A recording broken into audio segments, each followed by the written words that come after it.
So your main area of focus is from what I can see, terminal lucidity and phenomena such as it, Mm. which I think is a very interesting phenomenon because as of yet, as I'm aware, kind of um, there's no kind of physical explanation for it, and we don't understand how it can occur, although we know it does. How common is the experience of terminal lucidity? Well, first of all, regarding to what you've just said, I think we are not yet at that point that we can say we have no explanation for it. I'd say there is quite a spectrum or continuum of terminal lucidity experiences. And well, or let's maybe start this way. I defined it as the sudden re-emergence of mental clarity or lucidity in people who have previously been mentally disordered or whatever, in a confused state of mind. So with regard to that, there can be, of course, big differences in terms of what happens.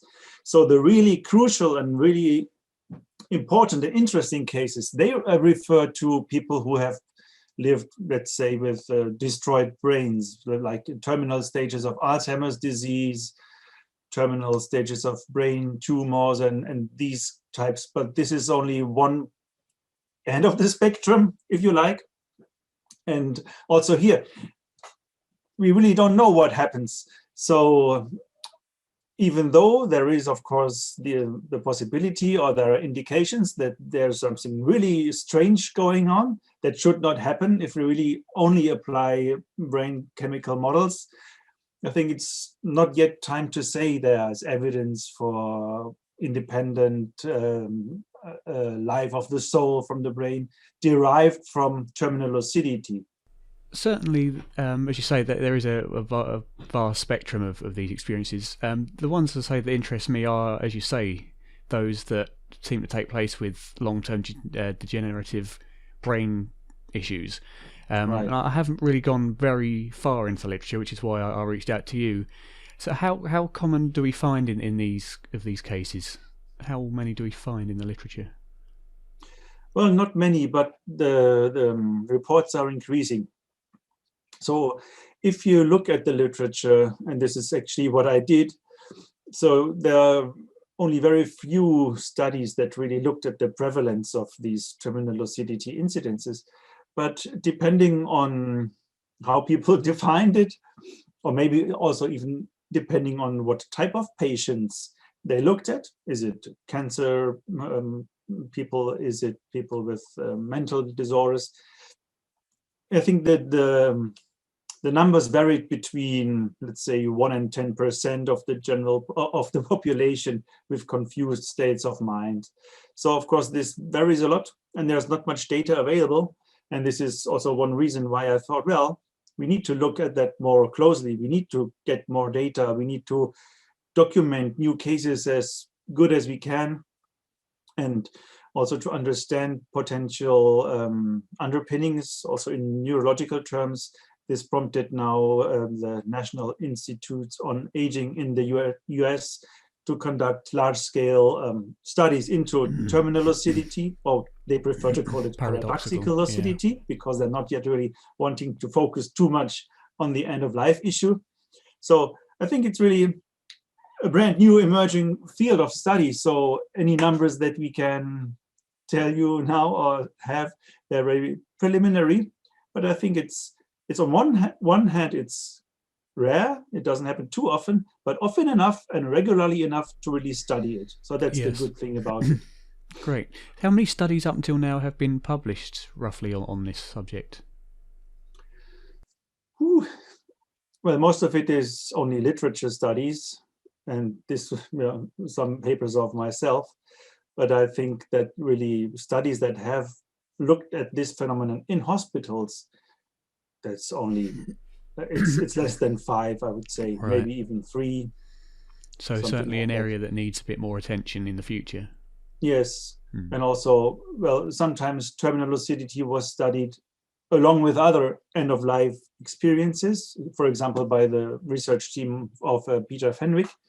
So they included cases of terminal lucidity in there, but did not really make a single study on that issue. So, but yeah, it's really not many people who've worked on that so far. So many people that are proponents for a non-local consciousness, or a theory that the brain doesn't create consciousness, which in myself is included, look towards this phenomena as evidence to support this. Do you think that this is a reasonable conclusion as the phenomena and the understanding of it stands currently? Well, I think the more drastic cases that I've just mentioned already, they have the potential to contribute to this notion. Yeah, for sure. And let's just give you an example. I know one case in which a person stayed more or less, uncommunicating for 5 years in the terminal stage of Alzheimer's disease in her bed, didn't get up the bed, didn't move a lot, didn't recognize anybody, not even the close family members, for about 5 years. And then all of a sudden, this person sat up in the bed, had a normal conversation with the people present, and then basically laid back in her bed, and then shortly after she died. Do you know roughly these cases, I think these are the ones, well, that point to this option that you've just been mentioning. Yeah. In that case, do we know roughly how long after the period of lucidity that she did pass away? Because I know that often the range used is that lucidity returns weeks to even minutes before death. Yeah, in this case, I think she was awake for a considerable time, maybe even 1 to 3 hours. I need to look that up. And she died the night after. So this happened in the evening, and in the morning she was dead. So still a very relatively short time compared to the 5 years she was non-lucid.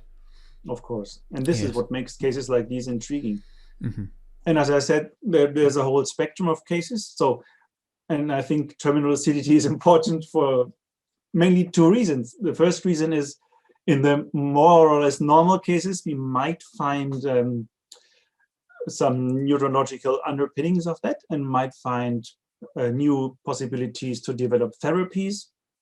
So in cases of people who suffer from dementia, we might find ways to bring back memories earlier than shortly before death, and may help the sick people communicate with their family members, with their carers, and so on. So that's one possibility. And in some way, this is why, to some extent, I hope that terminal lucidity has a neurological underpinning, because this is one way to develop therapies for these cases. But on the other hand, it might very well be that the neurological underpinning is only weak correlation to the mental state, or perhaps in the really drastic cases, entirely decoupled. So in this case, terminal lucidity also has the potential to contribute to an enhanced understanding of human nature, and it would, and I think it does, neatly tie in with near-death visions, near-death experiences, and with all spectrum of other challenging phenomena documented from near-death states, and also in the parapsychological literature. So on I suppose a slightly more personal level, with your, I don't know how far you've gone into the literature of parapsychology and near-death and other phenomena. What would you say is currently your belief, I suppose, on the nature of the mind versus the brain? My belief, so if you take all these things together, and I think this is what we need to do. So we should not look at near-death experiences and find explanations for them or not. And then we turn to another phenomena like near-death visions, and turn to another phenomena. So we have to really integrate the evidence of all these different types of phenomena together. Even reincarnation cases, what I think are really, really important to study. And some of them are really, really hard to explain in normal terms. So if you really take all the evidence together, lump it together, evaluate it, and find the best explanation for them. I think there is evidence, strong evidence, supporting the notion that consciousness is not exclusively generated by the brain chemistry. Yes, and as you say, especially the extreme cases of terminal lucidity, I think add great weight to that kind of idea. Yeah. Have you ever had any, I suppose, more sceptical, I suppose, or more physicalist explanations put forward for those extreme cases that seem reasonable? Well, if I personally had them before I stumbled across these cases, Yeah, the more extreme cases that you've come across, which you would say would provide evidence for a non-local consciousness. Have you ever come across any physical, neurological explanations that seem reasonable to explain them? Not really. And I think so far nobody has. And this is one reason why they are being studied now in the US in particular. But in general, it is long since known that, known since long, I would say, I know. Yeah, that, I know what you mean. that dementia diseases imply a fluctuation of the mental clarity of patients suffering from dementia. And this even is related to the type of disease. For example, there is dementia with Lewy bodies, and this is a specific type of dementia. So people with that type of disease, they have larger fluctuations with regard to their mental clarity compared to other diseases. And I think like Alzheimer's, you also have fluctuations with regard to memory access, personality, clarity, and all these things. But in all these cases, these fluctuations decrease in course of the development of the disease. So the longer the disease takes, the more severe the dementia and the loss of personhood becomes, the less fluctuations you'll find. So you'll find people who say, well, we know that there are these fluctuations, and maybe we can even find neurological explanations or proposed models of networks of neurons firing coherently and then losing this ability again, and all these things. But for the really drastic cases and for the unexpected cases in which people who are really dull and non-responsive for prolonged periods of time, so if they really suddenly emerge from out of that state and become clear again and have access to their memories again, recognize people again, remember their own lives again. So for that, we don't have a neurological explanation at present. At least I have not come across any. Yeah. Yes, and I certainly agree that the less extreme cases of lucidity would possibly warrant more a neurological explanation. And as you say, you know, it's the more extreme cases, especially with brain degenerative disease, where we know that towards the end, the brain is effectively broken down beyond repair, and yet this lucidity still takes place, which would, if we were looking at a neurological explanation, would have to entail either spontaneous, rapid regeneration of neural connections which are no longer there, or some other form of brain physiology that we don't even know exists yet. And I've been presented with various explanations from I don't know if you know Dr. Gerald Burley, the anesthesiologist. Burley? No, but he put forward explanations regarding pH levels and possible things like that, which I don't understand because I'm not in that field at all, as well as other explanations which you mentioned about brain tumours, where over time as the brain degenerates, so do the tumours, and therefore normal function is resumed after the tumour is reduced to a certain amount, which again, as you say, seems reasonable, but not within these cases that are triggered by brain degenerative conditions at the end stages. So we do, I'd imagine, have cases of such where the brain has been beyond repairable damaged, if that makes sense. There are cases. I think we have such cases. Yeah. Well, we have reports, and it's difficult to judge these reports, but we have them, and this is why it is important to study them. For example, I have a report that concerns a stroke patient, and who was paralyzed, completely paralyzed before she died. But nevertheless, this person sat up in bed, was able to move again, was able to recognize apparently a deceased relative again. She raised her arms and then fell back on the cushion and died. So I think this is something that would be completely impossible from a neurological perspective. But we only have the report, so I don't know if it's really true. That would seem but interesting. We have these reports for sure, and we have some reports that involve Alzheimer patients, which are extremely astonishing. So the reports are there. There are reports that really challenge the neurological explanation. And your example of the stroke patient seems very interesting as well, because that would entail more than just a regaining of lucidity. If we were to use, for example, the belief that this is the consciousness leaving the body, we've still got some kind of physical phenomena taking place there where normal function is returned not only to lucidity but also to the function of the body itself. Right. So that would, to me, say that there must be some kind of neurological basis for it, because we know that in order for the physical body to work properly, the brain must be involved. So that kind of adds an extra level to this phenomena. Right.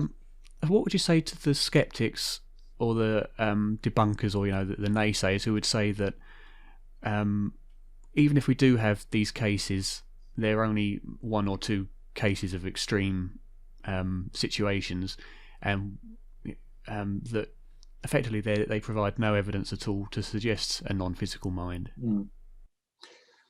Well, I would say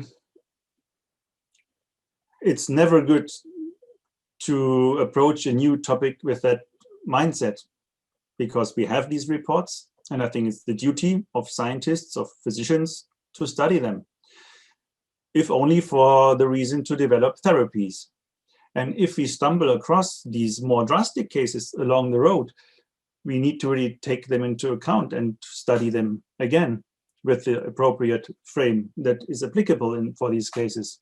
It's pretty much the same in near-death experiences. When near-death experiences, they have been studied for many, many years. I think even for 200 years, romantic physicians were already concerned with near-death experiences.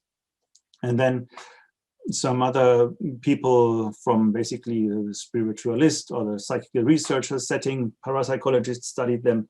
But only since Raymond Moody published his groundbreaking book, the physicians and medical people started to recognize that there is really something interesting to study. And now this research is about 40 years old.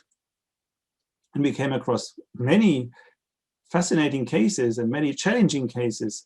And I think this is just the way science needs to proceed. We need to consistently point to interesting, fascinating, not yet understood phenomena, and we need to research them. And it's no good to say, well, this is only some type of report that we should not invest further because it's a waste of time and these things cannot happen anyway. And that's not a proper mindset for a scientist, in my opinion. No. So what would you think of those who say that those who study near-death experiences and various other phenomena and claim that they give evidence of I suppose, paranormal aspects, are just biased and looking for evidence to support their belief and pseudo-scientific is the word that's often put? What do you think of those kind of assertions? I think they are not true. I think one really needs to read the literature, and one really needs to also speak to people who have near-death experiences and get some personal impressions from that. And one really needs to be open. And I think if one approaches these topics with an open mind, you'll realize that it's not pseudoscientific stuff or some other type of nonsense. Yeah, it's good science. It's objective science that you can perform in the frame of the possible research frames. Of course, you cannot experiment on it. You can hardly replicate these things, but you can talk to the people. You can try to verify cases. You can do that in near-death cases, near-death experiences. You can do that with the reincarnation cases. And they are very intriguing cases, and they are really very hard to explain in alternative terms without entailing whatsoever extrasensory perception and these things. And also terminal lucidity. I mean, what I found very intriguing is that terminal lucidity very often involves near-death visions. So many people who experience even also drastic terminal lucidity episodes, they have at the same time what we call a near-death experience, near-death vision. They may see deceased relatives or friends. They may sit up in their bed, as I mentioned already, even raise their arms and really seem to welcome somebody, or they seem to be picked up, and all these really typical things that we know from near-death visions of healthy, or people who die with a healthy brain. And I think this is an important aspect of terminal lucidity that should not be overlooked, that the phenomenon itself is very, very similar, or even perhaps identical, in patients with brains that are destroyed by Alzheimer's, destroyed by brain tumors, by strokes, and by people who die with a healthy brain for other somatic reasons. And very, very similar to near-death experiences, out-of-body experiences, and all what they report, it can happen under a great variety of different brain conditions. And that should not really be the case if it always would be determined by the underlying neurological states. And I think this is really serious and objective observation and scientific data and things you can work with.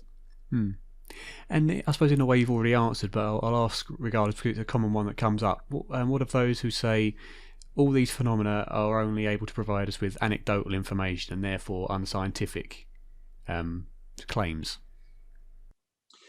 Well, I think we can work with anecdotal data. It's not that anecdotal data or working with anecdotal data is unscientific.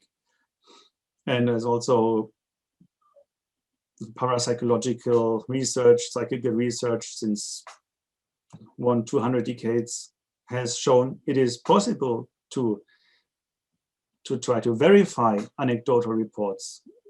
Again, let's talk about near-death experiences, out-of-body experiences, and all these things.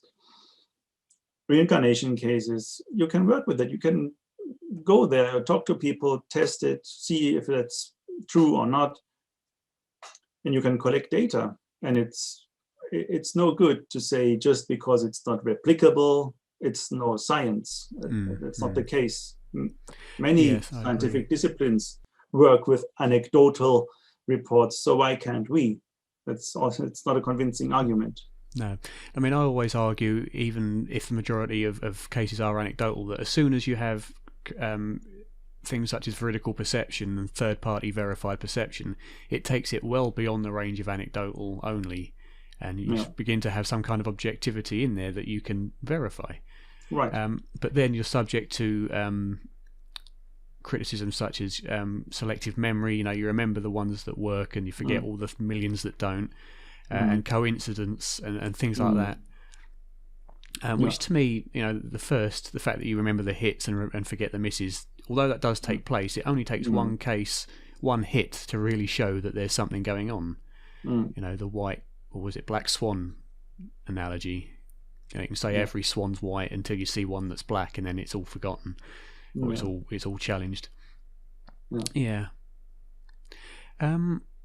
So, from your own background, how were you, I suppose, educated, and what got you into this area of research of interest? Well, from my own background, I'm a biologist, and I always loved looking into unsolved aspects of biology. And I need also to be thankful to a teacher that I had a long time back at school, because we had a biology teacher who taught us also to look at the unsolved riddles of life. And this is, as I see it, rather untypical, because if you go to school nowadays, or even if you go to university and learn your stuff, you're always told how things work. And you hardly come across teachers who put specific weight on things that are still unknown and where we don't know how things work. But I really like that, because this is what made me curious. And so I started off looking into things that were not yet really known, starting with unsolved riddles of evolution and all of these things, origin of life. And sooner or later, when you are concerned with topics in the realm of biology that are not really well understood, not really known, you stumble across parapsychological phenomena. And if you study parapsychological phenomena, what I did, you may notice at one point that many parapsychological phenomena occur around the time somebody dies. And so one step leads to another, but I still consider myself biologist. All parapsychology and all the phenomena reported from near-death states, they, in my opinion, belong to biology, which is nothing else than the study of life. Yeah, indeed. And when we say that situations occur that are paranormal or supernatural, I've never liked those terms, because to me they will be explained, whether that means that they'll be explained by terms of psychology or neurophysiology, or in terms of a non-local mind. To me, they're still going to be natural explanations. It's just part of nature that is as of yet unexplained. So when people say, it'll have a natural explanation, not a supernatural, and I'll say, yeah, I agree, but not necessarily nature as we currently know it.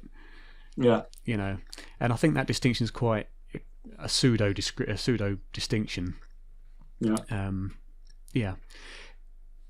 So it was your doctorate also in biology, I'd imagine. Yes, I studied the physiological response of trees to drought stress. So I did my PhD in forestry science and also worked a few years in there. So for a long time, I pursued my parapsychological interests in my spare time. Mm-hmm. But certainly, you brought up in the field of formal science.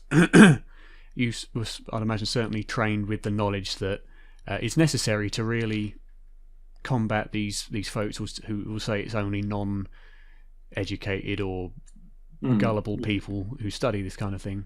Yeah. Which is perfect. Did you find a lot of resistance in your research into parapsychological phenomena? Because I know that a lot of people consider it already nonsense, or have been previously debunked by folks like James Randi and various other researchers. Well, luckily not. So, in fact, when I studied all these parapsychological issues, or also near-death related issues, people in my surroundings usually found that very interesting and fascinating. So many biologists and forestry scientists, they were curious about it and keep asking me, hey, Michael, what's the news? Do you have any new things you work on? And so I was really pleased. So, but of course, the more you write and publish, you attract critics of that stuff that you write upon.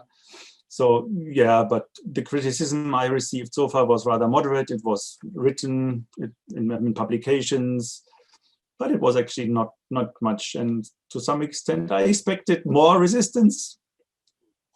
But so far, it was okay. Yeah, good. So a lot of those that are very vocal against this kind of thing have always said very strongly that honest, true scientists never take this stuff seriously. But it's nice to see that at least your colleagues as well, in a practical sense, do have interest in this kind of thing and how it progresses, and don't just dismiss it out of context. Yeah, but there were some who didn't have any interest, but I never really faced any aversion, or people never considered it bad or accused me of doing pseudoscience. And so I never had this in my alternative professional surrounding, luckily. Good. Okay. I can't think of much more to ask, unless there's anything you wanted to add about that you think we've missed on tonal lucidity, or any other kind of phenomena that's important. Well, I may just add comment on what you said earlier.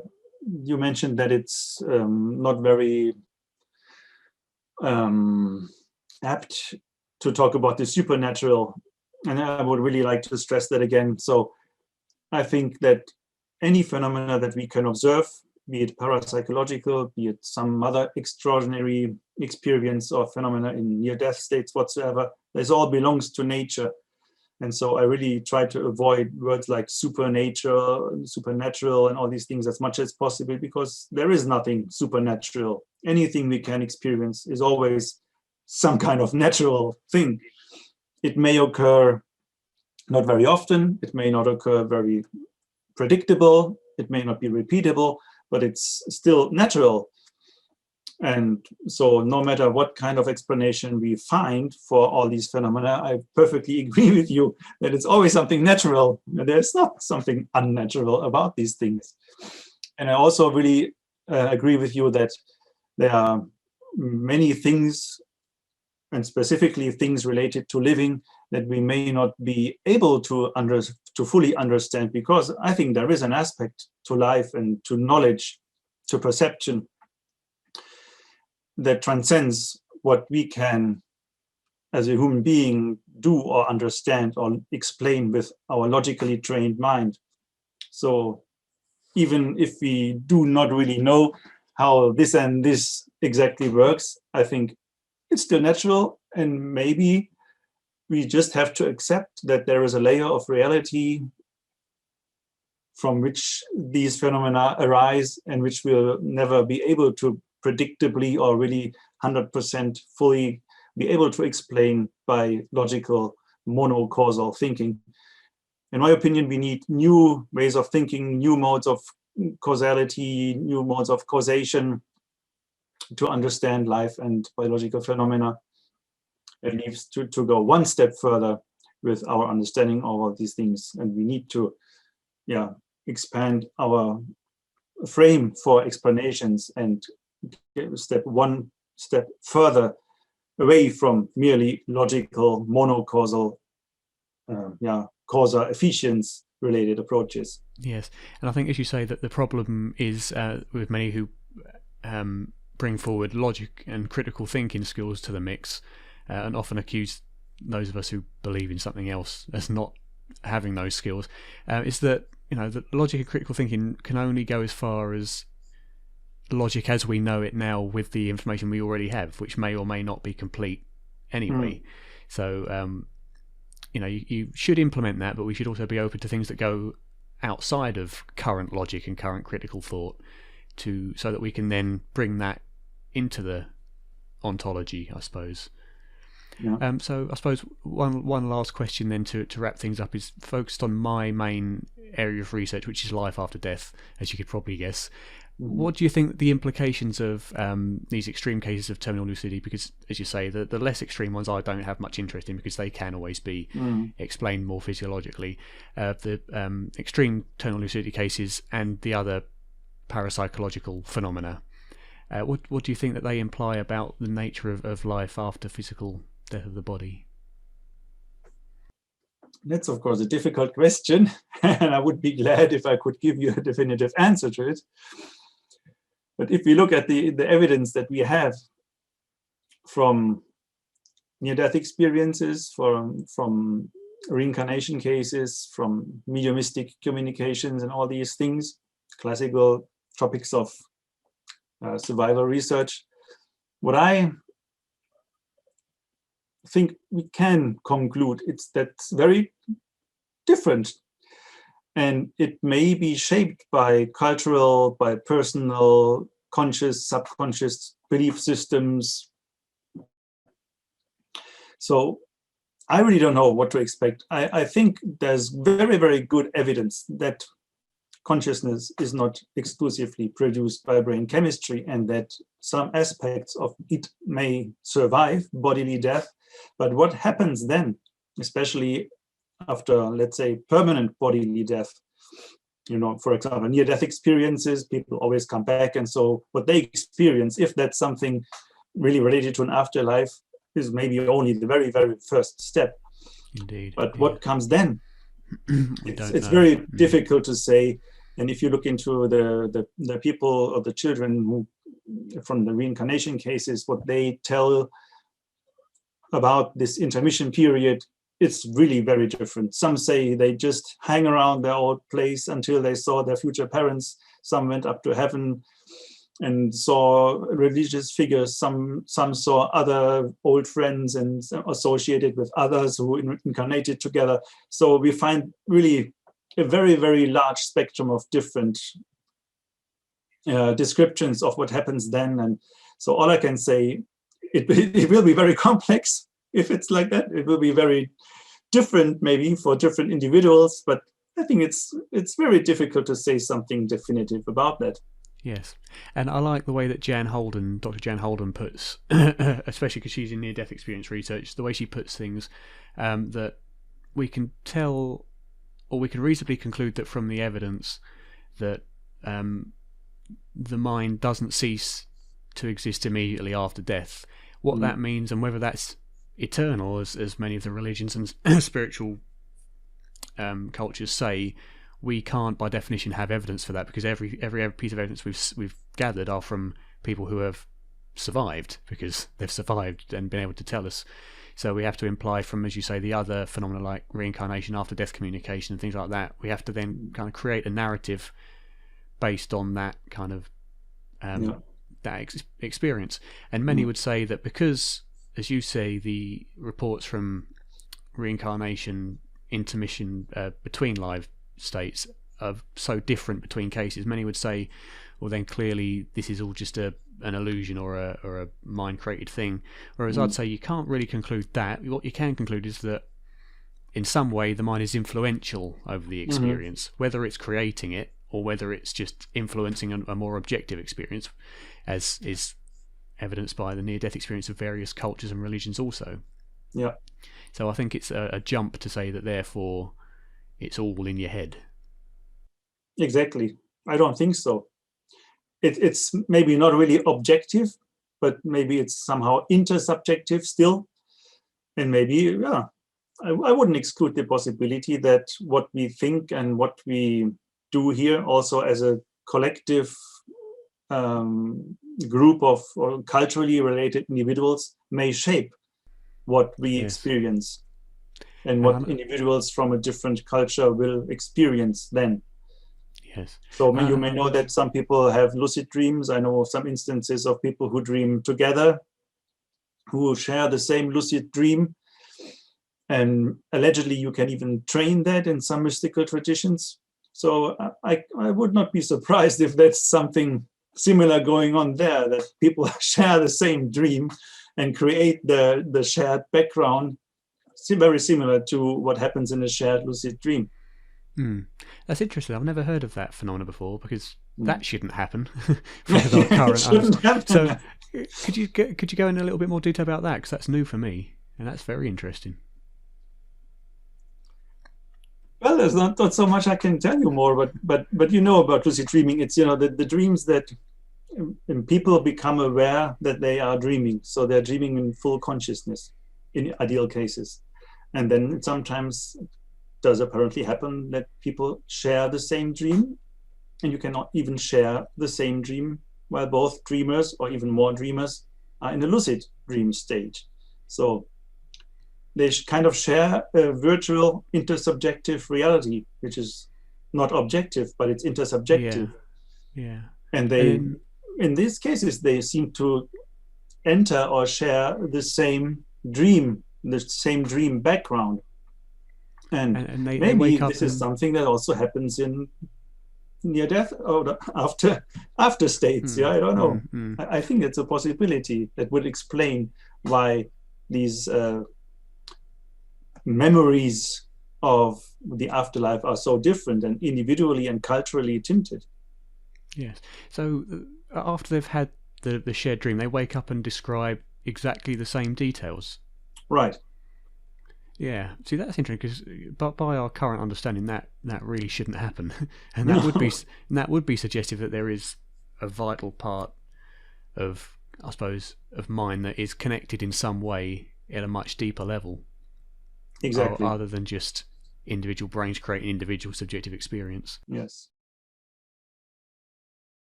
I hope you enjoyed this episode of the Seeking Eye Life Exploration podcast.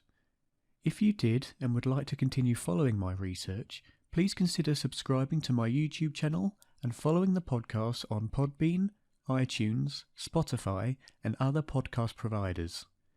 You can also join our Facebook discussion group. You can find the link to this and other Seeking I online profiles at seeking-i.com. Thank you.